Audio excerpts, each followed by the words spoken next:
বলরাম বিশ্বাস, পূর্ণিমা বিশ্বাস, সাধন লস্কর, ভবেশ বালা, অঞ্জলি বিশ্বাস, রাজু বিশ্বাস, লুকি দাস।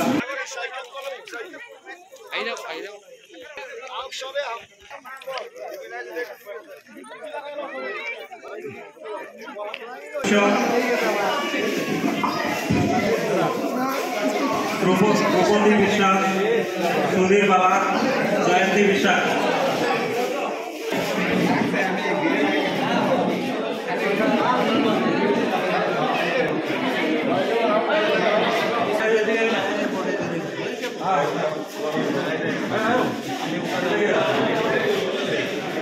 রুহি দাস, হরিমোহন দাস, সঞ্জিত দাস, বিমলা বিশ্বাস, চন্দ্রা লস্কর, রানী বিশ্বাস, অনিতা বিশ্বাস, করুণা বিশ্বাস, সজলা বিশ্বাস, নিতাই বর্মা।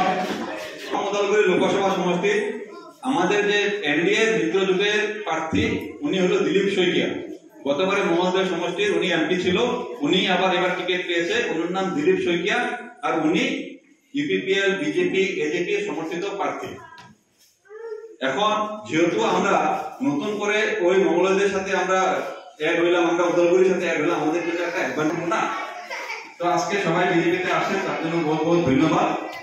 আর আমি আশা করি আগামী দিনে আরো ভালো পরিবেশ হবে, রাস্তাঘাট আমাদের যে অভাব অভিযোগগুলি আছে সেগুলি পরিপূর্ণ হবে।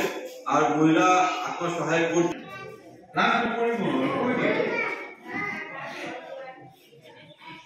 রাস্তাঘাট ঘৰ বাকী আমাৰ অঞ্চলত এনেকুৱা এটা ৰাস্তা নাথাকিব যিটো নেকি মেৰামতি হোৱা নাই, যাৰ যিটো ৰাস্তাৰ নেকি অৱস্থা ভাল নহয়, তেনেকুৱা ৰাস্তাই নাথাকিব। ডেকা বন্ধুসকলে কোনে কোনে বিজেপিক ভোট দিছিলে বা হাত দাঙিছে? তো ইয়াত জৈনিকৰ প্ৰয়োজনীয় আছে হয়নে? মই দেখিয়ে গম পাইছো আমাৰ নাগজুলি মণ্ডলৰ কমিটিখনে, আমাৰ ধৰ্মনাৰায়ণ দাস ডাঙৰীয়াই, আমাৰ শংকৰ দাস ডাঙৰীয়াই ইয়াতে যিখিনি কৰিব পাৰে সেই কামখিনি কৰিছে, আৰু সেইকাৰণে মানুহে স্বতঃস্ফূৰ্তভাৱে বিজেপিক ভোট দিছে।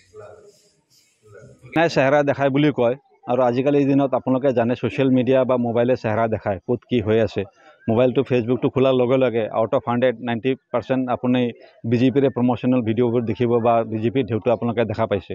তো বিভিন্ন মাধ্যমতো আপুনি দেখা পাইছে, আপোনাৰ প্ৰিণ্ট মিডিয়াই হওক ইয়া আমাৰ ইলেক্ট্ৰনিক মিডিয়াই হওক, দুয়োটাতে আজি বিজেপিৰ কেনেকুৱা প্ৰচাৰ হৈ আছে, কেনেকুৱা ধৰণে আমাৰ মাইক্ৰ' লেভেলত আমি কাম কৰি আছোঁ, এইটো সকলোৱে গম পায়। আজি টুকটাক ক'ৰবাত তেওঁলোকে সৰু সুৰা হয়তো 20জন 40জন মানুহলৈকে সৰুকৈ ক'ৰবাত এটা সৰুকৈ মিটিং কৰিব, তো সেইটোক ঢেউ বুলি নকয়। আজিৰ দিনত মঙলদৈ সমষ্টিত আমাৰ গোটেই অসমৰ ভিতৰত সকলোতকৈ বেছি ব্যৱধানত জিকিব বুলি সন্মানীয় দিলীপ শইকীয়া আমি এইটো গেৰাণ্টি দিব পাৰোঁ, টাৰ্গেট লৈছোঁ। স্কুলৰ প্ৰাংগণত আমাৰ প্ৰায় 200তকৈ অধিক আমাৰ বিজেপিৰ নীতি আদৰ্শৰ পিনে আকৰ্ষিত হৈ আজি বিজেপিত যোগদান কৰিলে বিভিন্ন দল সংগঠনৰ পৰা তেওঁলোকে আহি। তো আমি সঁচাকৈ সুখী হৈছোঁ। আৰু তাৰে ভিতৰত আমাৰ পুৰণা কাৰ্যকৰ্তা কিছু আছিলে যে তেওঁলোকে এটা সময়ত বিজেপিৰ পৰা আঁতৰি গৈছিলে কিবা কাৰণত বশতত, কিন্তু আজি আকৌ বিজেপিলৈ উভতি আহিছে কিছুমান আমাৰ কাৰ্যকৰ্তা পুৰণি, আৰু নতুনকৈও 200তকৈ অধিক পুৰণি কাৰ্যকৰ্তা আজি বিজেপিত যোগদান কৰিছে। আৰু মই সকলোকে বিজেপিৰ তৰফৰ পৰা আমাৰ মণ্ডল আৰু জিলাৰ তৰফৰ পৰা সকলোকে মই উষ্ম আদৰণি জনাইছোঁ। আৰু তেওঁলোকে সকলোৱে বুজি পাইছে আজি নৰেন্দ্ৰ মোদীৰ বাহিৰে একো উপায় নাই। আমাৰ যদি বিশেষকৈ আমাৰ BTC অঞ্চলত, এই অঞ্চলত যদি শান্তি আৰু নিৰাপত্তাৰ উন্নয়ন লাগে, তেতিয়াহ'লে আমাৰ নৰেন্দ্ৰ মোদীজীক পুনৰবাৰ তেখেতক প্ৰধানমন্ত্ৰীৰ আসনত আমি বহাবই লাগিব। এইটো আজি সকলো মহিলাৰ পৰা পুৰুষ, বুঢ়াৰ পৰা গাভৰুলৈকে সকলোৱে এইটো অনুভৱ কৰিব পাৰিছে। আজি উন্নয়নৰ ধাৰা বা আমাৰ নিৰাপত্তাৰ যিটো সুবিধা আজি আমি পাবলৈ সক্ষম হৈছোঁ। এই পাহাৰৰ ভাৰতৰ এটা কোণাৰ আজি অসম BTC অঞ্চল, নাগ্ৰজুলি অঞ্চল, এই পাহাৰৰ কোণাটো কাৰেণ্ট আছে, PMY ঘৰ আছে, জল জীৱন আঁচনি আহিছে, তেওঁলোকে ৰেচন কাৰ্ডৰ চাউল পাই আছে, অৰুণোদয় পাইছে। ইমানখিনি আঁচনি পাহাৰৰ কিনাৰতে যে আহি ঢুকি পাইছেহি, তো তাৰ কাৰণে সকলোৱে নৰেন্দ্ৰ মোদীজীক ইয়াৰ পৰাই আজি ধন্যবাদ জ্ঞাপন কৰিছে।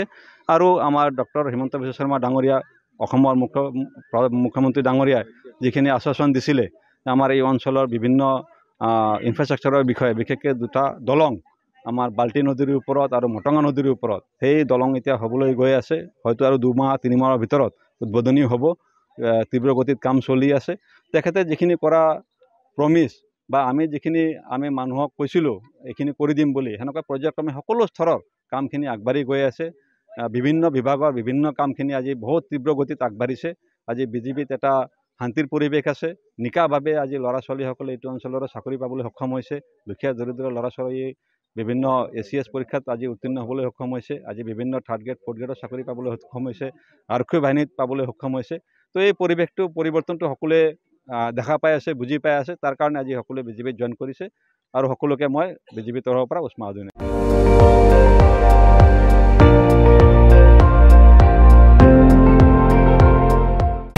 আপুনি চাই আছে ND24 সৰ্বশ্ৰেষ্ঠ নহয় সৰ্বোত্তমৰ দৌৰ।